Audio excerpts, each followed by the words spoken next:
Welcome back. Today we are going to take a look at a practice test from the book, The Official Guide to TOEFL. This is the sixth edition. The seventh edition is also out, but the readings haven't really changed much. So there is no big difference. We can still use this, even though it's outdated at this point.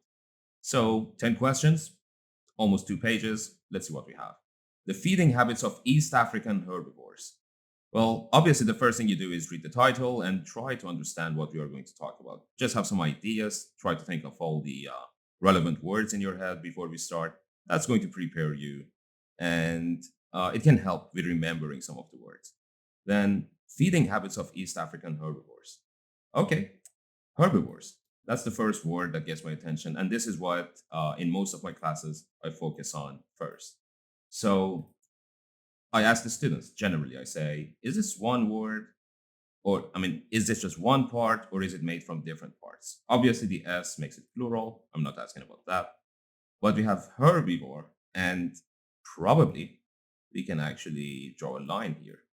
And some of you may not know the root of this word. So let's imagine we don't know what this part means. Let's say I'm trying my best to actually keep it simple. Then we have herb. And now we know the meaning of the word herb. It just means edible plants. Maybe inedible, but you get the idea. And then I usually ask the students if they know other words with this, similar to this. And they usually say no. But because most of my students are Spanish speaking students, I ask them, okay, what's the word for meat in your language? And they tell me this. And then I ask them, have you heard the word carnivore? And they usually say yes. And that is how you should look at vocabulary. So instead of just trying to understand one word, try to find the connections between that and everything else. So herbivore is an animal that eats herbs. Carnivore, obviously, is going to be an animal that eats meat. And then what about an animal that eats everything? And then I usually ask them, well, what about this sentence? Uh, if you're a religious person or if you believe in God, you will say God is omnipresent. Or you can say God is also omnipotent, present, and potent. Okay, but God is present sometimes, or half the time, or all the time. Well, obviously, it's going to be all the time.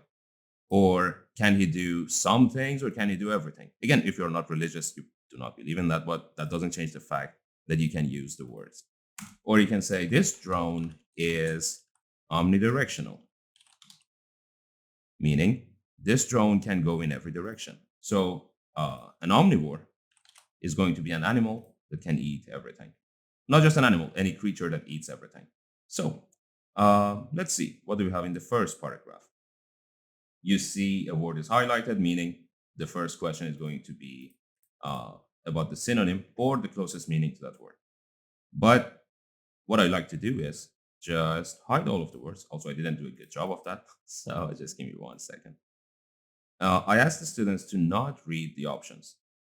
It's a very, very inefficient way of doing this. If you just take every word and then place it here, read the sentence, see if it makes sense or not.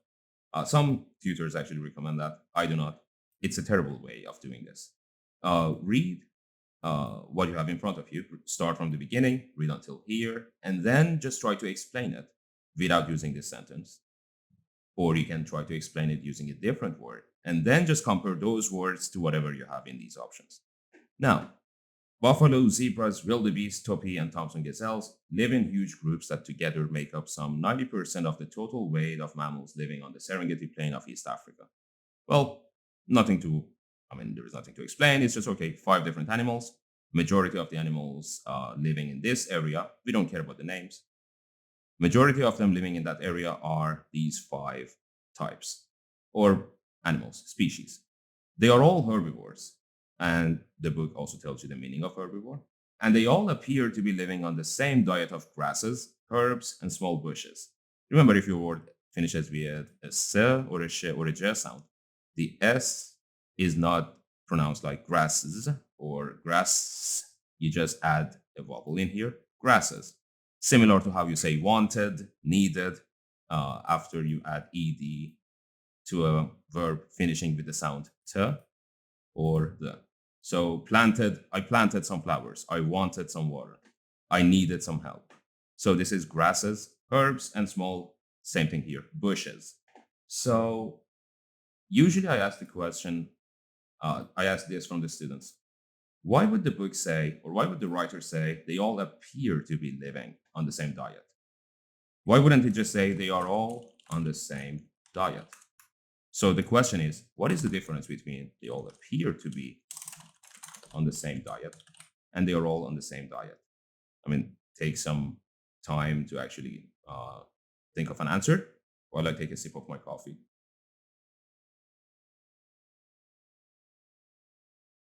Well, usually students get this right.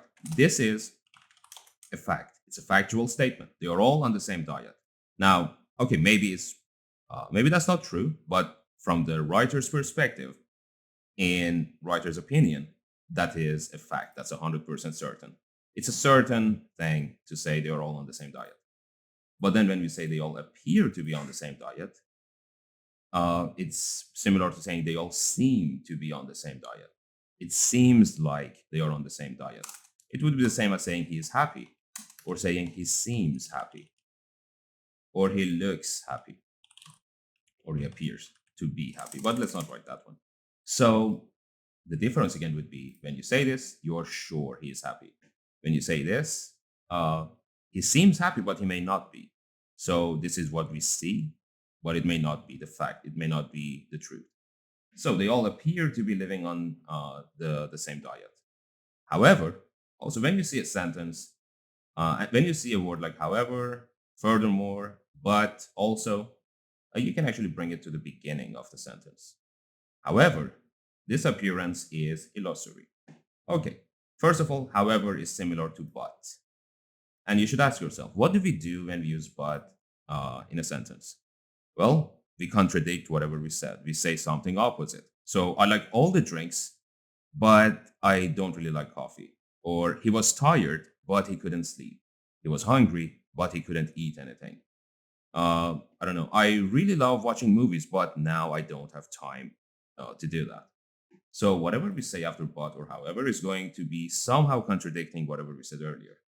Also, contradict is contra and dict, meaning saying or writing or telling, and contra meaning counter, the opposite.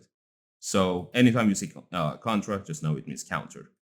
Similar to how we say, for example, counteract, counter argument, and so on. So I'll just put this here.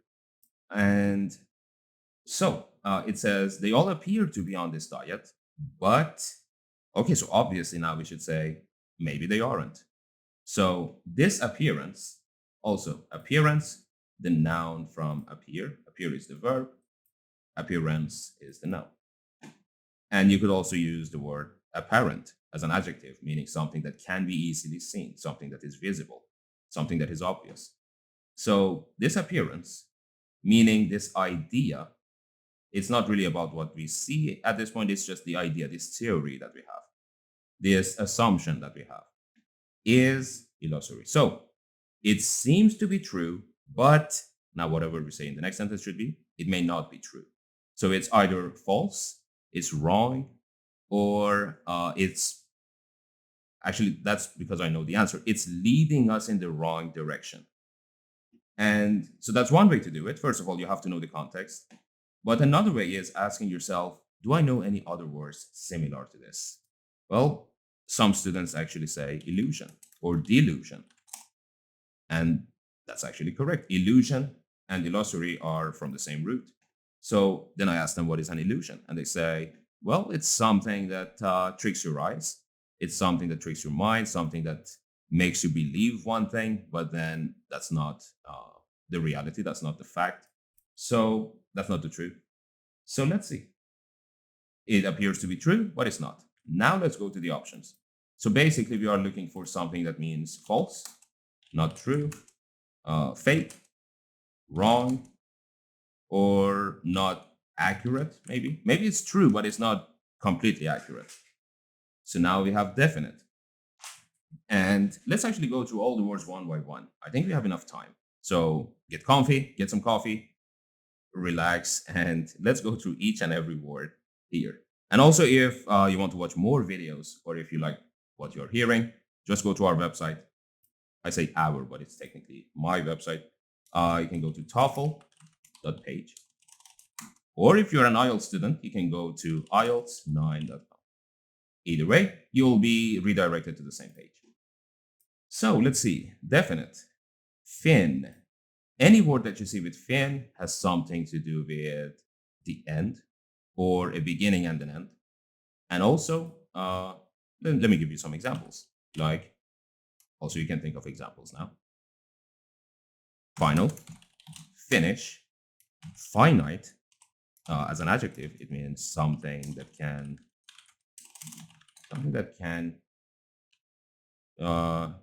be finished. I'm trying to use the easiest words I can find, not unlimited, let's say. So then the opposite of that would be infinite as a noun. It means unlimited. Also, I don't know why I said noun, it's an adjective. The noun would be infinity, meaning not having an end. So let's see. Okay, we have infinite, something that doesn't end. And then we have finite. Okay, we can now go to definite. It's something that has a clear beginning and an end, something that has a definition, meaning it's not vague. It doesn't just, it's not everything. It's something very specific. Let's put it that way. So something with a clear meaning or something with a clear definition. So no, that's the opposite of what we are looking for. So immediately, also, I know some of you are thinking, okay, but we could just get the answer and move on. Well, obviously, but I'm actually trying to explain each and every word because in a different test, you may actually get one of the other ones. And you see these words all the time. The words, the range of vocabulary that TOEFL uses, TOEFL and IELTS use, is kind of limited. Even though some students think there are thousands of new words, it's not. It's almost always the same type of words that they use. Illuminating. Well, you can remove the ing and just think about illuminate. Turn it into a verb. And okay, now we have a verb. And every time we have ate, we should also have shen. So that should be the noun, illumination. And obviously you have the ed and ing adjectives, illuminated and illuminating, like excited and exciting, tired and tiring. But do we know this word? Again, if you are a Spanish speaking person or a Portuguese speaking person, you kind of have the cheat code to all of these topics because you know that this root has something to do with light. And another word similar to that would be en, light, and. Also, if you want to learn more about prefixes, meaning parts that come before a word, and suffixes, meaning things that come after a word, can again go to our website. Let me make that a bit bigger. And I have written down most of the common ones that you can find. And you can find their meanings, the examples, and similar words to them. So enlighten, verb. And you can say we live in an age of enlightenment. Now we could disagree with that. But we live in an age of enlightenment. Now I ask the student, okay, what is light? Or let me change the question. In literature, every time you watch a movie, every time you read a book, every time you listen to music, when they mention light, what is it a symbol of? Generally, it's a symbol of things that are good, things that are known, things that are pure, and also it's about knowledge. Because the obvious thing is if you have black, if you have darkness, it's usually about bad things. Also, white and black. I mean, the classic yin and yang. You have the bad, you have the unknown, you have the corruption, you have ignorance.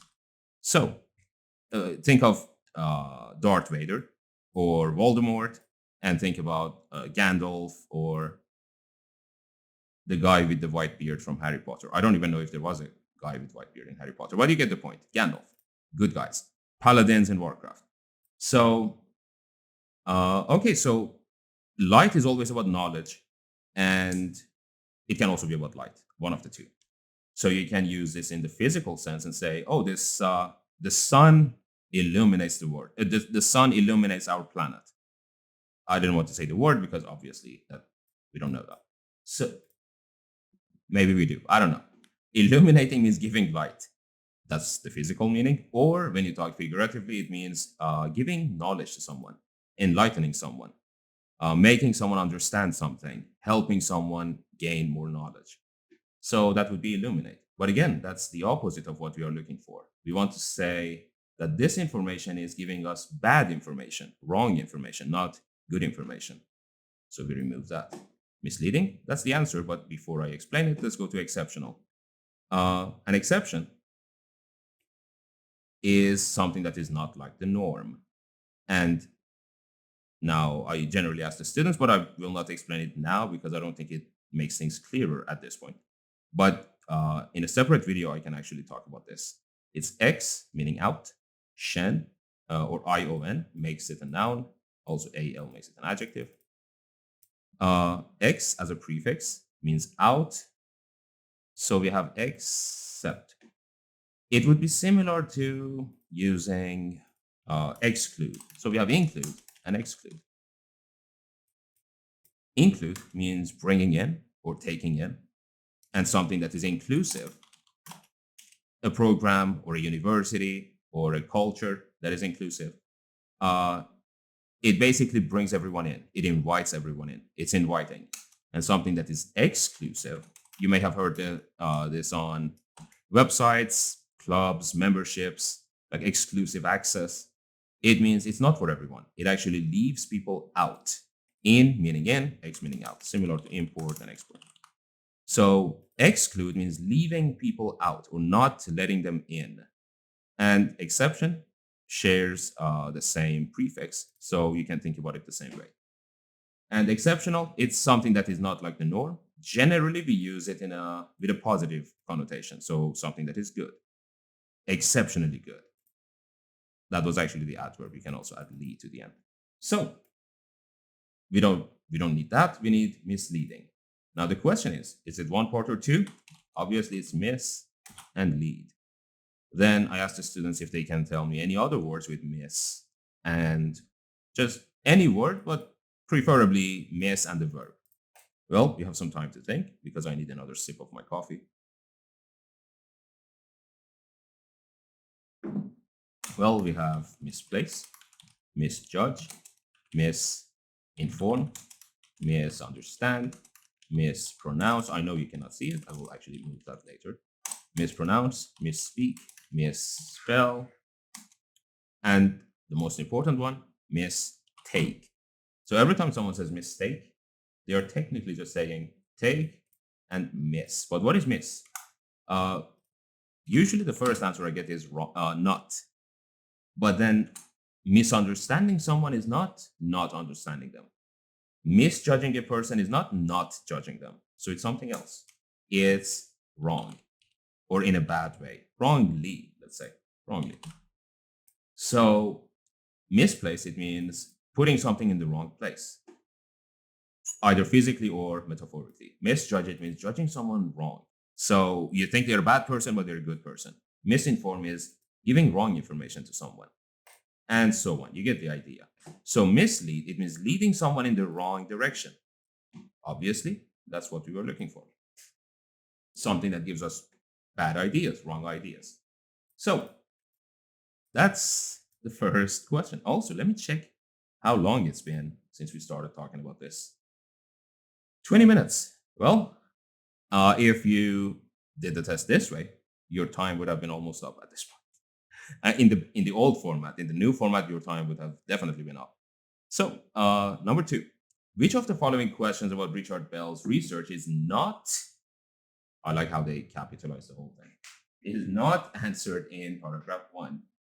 It's every time you see them capitalizing a word, like except or not, it's a good idea for yourself to actually write, okay, so 3 of these are true. Again, it's not a true false question, but I still do the same. I recommend the same. True, true, true, false. Because one thing that happens is normally we just look for the right information. That's how our brain works. So a student just reads this, goes to the passage, comes back, and then reads this, goes to the passage, and this time comes back, and he has been distracted, and he's like, oh, this is true. And immediately he's like, okay, this is the answer, moving on. Well, That has been the case with many students. And obviously, that will be wrong because we are looking for the wrong option, or in this case, the one that we cannot answer. Now, the question is, should you read the options before going to the passage? Generally, for some questions, I say no. But if it's this type of question and it says which question can be answered or not, you have to know the question because we want to answer them. And also, we should know what information we are looking for. Which of the herbivores studied is also the full sentence is which of the herbivores that has been studied or which was studied is the only one to eat much fruit. Okay, so one of them eats fruit. Remember, we have 5 animals. Which part of the plants do wildebeest prefer to eat? Also, wildebeest, almost every student pronounces it as wild beast. And that made me think, because obviously it should be. It's literally the same thing with some differences. So I had to search the history of this word, and it is actually just wild beast, but it has changed its form. Now it's pronounced wildebeest, and that's the name of the animal. But technically, it just means wild beast. So, which part of the plants do wildebeest prefer to eat? Also, in case you don't know what animal that is, it's that ugly animal from Lion King. It kind of looks like this, and it's very, very ugly. I mean, this looks like a good looking cow, but that one, definitely not good looking. You can actually search it, search for the pictures. And also, you can remember the trampling scene, the sad scene. Also, I wasn't crying. Something was on in my eyes. I didn't cry because I was thinking about Lion King. You can actually remember that part of the Lion King where all the wildebeest are running, and they I mean, that's a spoiler. I don't want to spoil it for you if you're a young person because Lion King 1 came out before many of you were born, I guess, because most of you are probably 18, 20, 25. So let's see. I got distracted. Which part of the plants do wildebeest eat? Okay, so wildebeest eat what? Also, if I was actually, this is what's happening in my head as I'm reading this. So this is only one to eat fruit, and wildebeest eat what? Where did the study of herbivores' eating habits take place? Okay, where study. Also, this reminds me of the meme with the monkey saying "When Lambo." Also, I cannot write with this. If you don't know what I'm talking about, just Google "When Lambo." Okay. Were studied and why were buffalo excluded? Okay, going back to what I said, excluded means they didn't include buffalo. So buffalo was not in the research. Why were buffalo excluded from the research study? Okay, so why buffalo excluded? Okay, so technically this is what I'm seeing when I look at all these 4 options. There is no reason to confuse yourself with all the extra words. So now let's begin. When biologists, actually I will just leave a mark for myself near every word that I want to explain.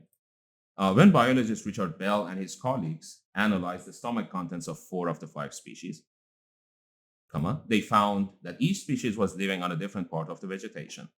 Also, generally, if you are reading a long sentence, it's a good idea not to read what's inside the paragraph and then read it after you are finished, especially when you're summarizing sentences or if you want to get the gist. It's a good idea to do that. It makes the sentences much shorter and easier to understand. They did not study buffalo. Okay, that's actually one of our options. Do we know why? I will put a question mark for myself here. They found that each species was living on a different part of the vegetation. The different vegetational parts differ in their food qualities. Lower down, there are succulent, nutritious leaves. Higher up are the harder stems.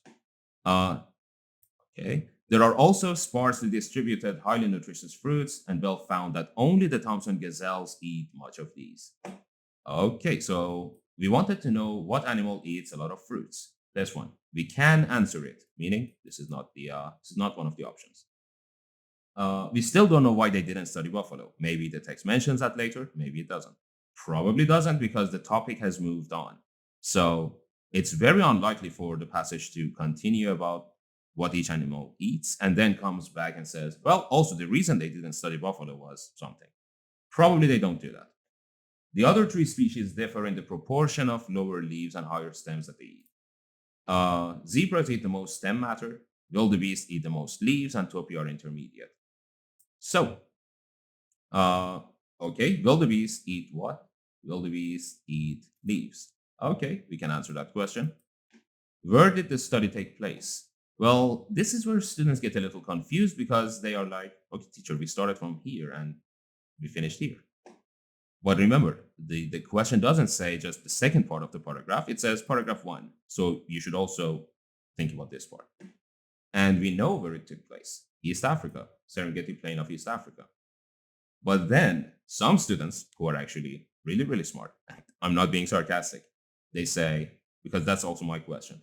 Well, the animals are living there, but that doesn't mean the research took place in that region.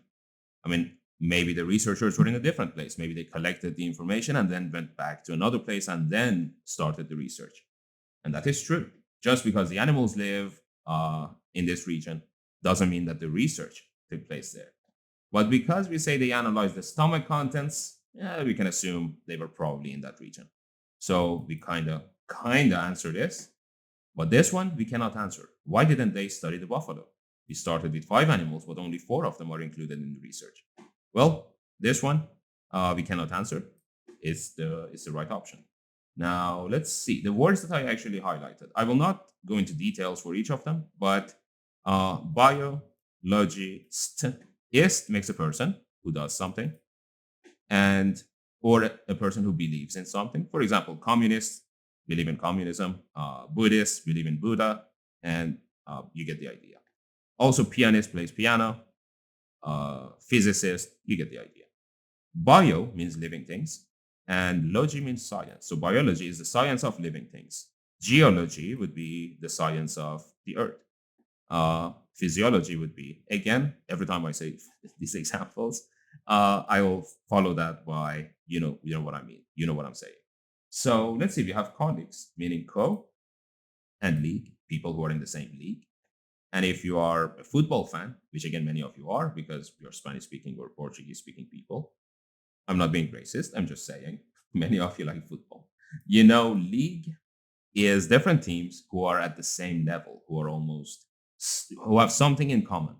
So your colleagues, when we talk about people, is people who are in the same league, either the studying for the same thing, working in the same place, and so on. Let's see. What else do we have? Vegetation. Well, obviously, Shen makes nouns, as we mentioned earlier, with illumination and illuminate. So then we have ate, vegetate. So that should be a verb because we have communication and communicate, rotation and rotate, illumination and illuminate. So then vegetate should be a verb. And then probably we can also add able to it to say something that can, for example, breakable can be broken, edible can be eaten, flexible can flex, and vegetable is something. I leave it up to you to guess the meaning. And vegetational, the adjective. Differ, verb, difference, noun, and different, adjective. I will write them down because these never change. Every time you see a word with ence, it's a noun. And the same word can turn into an adjective with ent. The same thing is true for ant. For example, important. Actually, let me write importance first. And then the adjective would be important. This is always true for every word that you see. I mean, there may be some exceptions. I don't want to be wrong, but 99.999% of times this is going to be true. Confidence. Also, ence is the same thing, but then the noun is ent instead of ant. So confident would be the adjective. So now we have differ as a verb, difference, noun, and different, adjective. Now let's see. What else do we have? Different vegetational parts, differ. Okay, so you have the adjective and you have the verb here. We have succulent, something with lots of juice, juicy. For example, we say a succulent steak, or we say the succulent plants. Again, I don't know if you can see what's behind me, but there are some succulents behind me. Those are the plants with giant leaves and very thick leaves. So instead of the leaf being like this, I mean, imagine you're looking at the plant from the sides. The leaves are really juicy and really big. Bad way to describe it, but I'm not a painter, so I'm sure you understand. Let's see. Stem is actually the body of the plant, let's say. So if this is a flower, this is the stem. And they use these words a lot. These are words that you always see in the test. Let's see. Proportion, the ratio. So the different numbers and how they relate to each other. For example, when we paint, you say, oh, the face had, like, the proportions of the face are like this. You have the eyes and you have the mouth. So, and in here says, okay, for example, they eat 10% of this, 20% of that, and 70% of something else. So the ratios. Think about 16. Right? Okay. That's basically it. So let's continue. How are we to understand? Okay, so we have the first paragraph. We are talking about different animals eating different things. But why? How are we to understand their different feeding preferences? It's a very good idea to pay attention to what the writer is doing. So this is paragraph 2. The writer asks a question, then he answers the question. Let's actually read it, then I will explain. How are we to understand the different feeding preferences? Well, the answer lies in let's do this, two differences among the species in their digestive systems and body sizes. So we have the answer to the question. How can we understand the different feeding preferences? By studying digestive systems of the animals and body sizes of the animals. These are the differences they have. And now we know there is an adjective describing the relation between these two things, or maybe saying something about each one. For example, there are important differences. It means digestive system differences are important, body size differences are important, or major differences, or minor differences. Again, you can have an adjective that says something about this and says something about that. Or it can be something that shows a connection between the two, which is what we have in this case. Before we continue, however, how are we to understand? It basically means how can we understand? And today, actually, a student asked me something which was interesting, and that was, is there a difference between how can we and how could we understand? Well, they can be the same thing, but usually when we say how could we, it means we couldn't. For example, how could I know? He never told me anything. Or how could I not hit him? I was driving 120 miles per hour. So, bad example, but it drives the point home. God. Okay, let's see. What was it? Okay, how can we understand the different feeding preferences? Well, digestive systems and body sizes. There are these basically are the two major factors that decide what the animals eat. Now we have associated differences. Well, associate, remove the D. We have verb associate, and every time we have ATE, we also have shen, so association. Then try to think of other sentences that you have heard before. For example, people associate sugary drinks with obesity. No, not people, actually, scientists associate sugary drinks with obesity.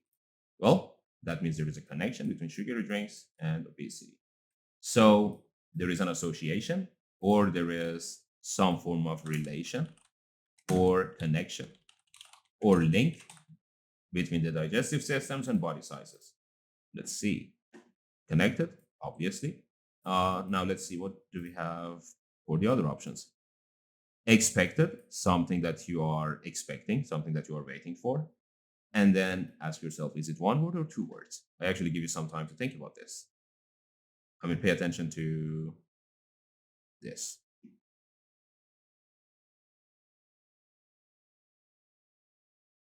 Well, any word that has spect, it's about seeing, similar to this. For example, visit, visitor, vision, and so on. And the same with spect. For example, if you spectate something, you are basically watching it. For example, the spectators of the game. It's a person, watcher, basically, or visitor. And what else? What else? Spect. Respect, we also have that, but I don't want to go into details of that. And retrospect. Re meaning back, tro meaning in the direction, and spect means looking. So people say, oh, I'm having retrospective thoughts at the end of the year. It means I'm looking back, basically looking in the direction of back and thinking about the things I've done. And now we have expect. Well, you are basically looking out for something, waiting for something to arrive from outside. You can think about it that way.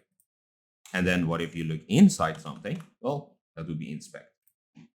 So I will just put this somewhere where you can easily see it. I believe I'm in the top left corner.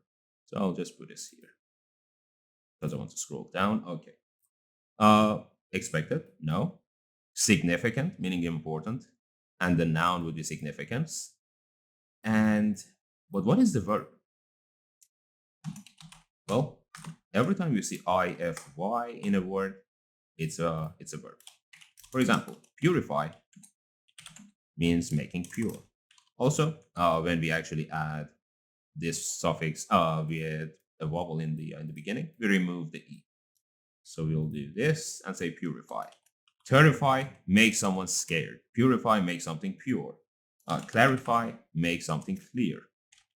And again, all the words that are made from these, again, share the same thing. So they have to have the same meaning. Clarification, purification, purifier, for example, water purifier. Clarify, clarification, or notify as a verb. And in your phones, you get notifications. What do? They actually notify you, or they give you a notice of what's happening. So let me just put this here. So signify, it means telling the importance of something, saying how important something is, or showing the importance of something. Obvious, something that is clear and can be seen. OUS always makes adjectives. Keep that in mind. Again, when I say always, there can always be exceptions. So I think we have the answer to this connected. Now, question 4. Also, let's see how long has it been. 40 minutes. So basically, we are spending on average 13 minutes per question. And also, I think I have a class soon. So I'm not sure if this video will be 2 parts or 1. I may stop it after an hour and then record another one. Let's see. The author mentions the cow and the horse in paragraph 2 in order to... Okay, every time you see a sentence like this, make it easy for yourself. 4. Why does the author mention cow and horse? Now, again, I ask the students to not pay attention to any of this. We don't need that. If you have a WH question, like why, how, what, and where, you should be able to answer it the same way we did here. We said, for example, why were buffalo excluded? We couldn't answer it, but the other 3, we could easily answer it, even though the book doesn't give us the answer to these. They actually give us a passage. So we have the passage, we have the WH question, we have to be able to answer it. Why does the author mention it? First thing I do before I start reading is, okay, where do we have these words? We have horse, cow. Then I'm scanning. My eyes are just looking for 2 words, cow and horse. And I see another one here. And then zebra, zebras, nothing else. So we don't really have any other mentions. This time it's just a mention of a cow. Very unlikely for this one to be what we are looking for. So we have horse and cow together at top of the page. So let's see what this is about. According to their, so also this is what the writer is doing. We introduced 2 differences. Now this paragraph is probably going to talk about digestive systems, and that's actually a good guess because that's the whole paragraph. And then probably the next paragraph is going to be about body sizes and some examples. So again, every paragraph starts with an idea, an introduction to the topic, some examples, and then we move on to the next topic. So let's see, what does the writer say? According to their digestive systems, these herbivores can be divided into 2 categories, the non-ruminants and the ruminants. Okay, so that's the first time I read the sentence. I ignore everything in the parentheses. So we have 2 groups. We have also, because it's a hard word, I don't really want to repeat that every single time. This is also something you should do every time you see two groups. Just put them in A and B. And now, what do we have in each group? We have the zebra. And then on the other group, or in the other group, we have the wildebeest, topi, gazelle. Way to go. And we don't have buffalo, obviously. It was excluded from the research. So then we say zebra is similar to a horse. So I will just also include the horse. And in here, I will include the cow. Okay, so cow is in group B, horse is in group A, zebra group A, and the other three group B. You get the idea. We don't care what ruminant and non-ruminant means. For all we care, it could be just A and B. Doesn't matter what that means for now. Zebra has a digestive system similar to a horse, and wildebeest, topi, and gazelle have a system similar to cow. Now, we are not studying horse and cow, so why would the author mention that? And generally, my students actually get this right. They're like, well, probably because everyone is familiar with horse and cow, but we don't really know anything about topi or wildebeest. And that is true. The writer is giving us examples that we are familiar with. Now let's take a look at the options. Now we already have the answer to the question, so it should be easy. To distinguish, to differentiate between, or show the differences between the functioning of their digestive systems from those of East African mammals. So in these type of questions, some options are talking about similarities, some options are talking about differences. So the first thing you should ask yourself, was the writer talking about similarities between the groups or differences between the groups? Well, obviously he said they are divided. So we are talking about differences. They are not the same because they're in different groups, obviously. So distinguish the functioning of their, meaning the cow and the horse, and the other animals. But that is not correct because horse and cow are not in the same group. One is actually in group B, one is actually in group A. So we cannot do that. So this is wrong because the grouping is wrong. This part is not wrong. This part is actually okay. We are talking about differences, but not the differences between cow and horse in one group. So basically, the book is doing this. Not cow. The cow and horse are on this side, and then all the other animals are on this side. But that's not how the groups work. We have group A and B. Group A is just zebra, which is similar to a horse. So this option, we don't care about. It's completely wrong. Emphasize, it means show the, put more focus on, put more emphasis on.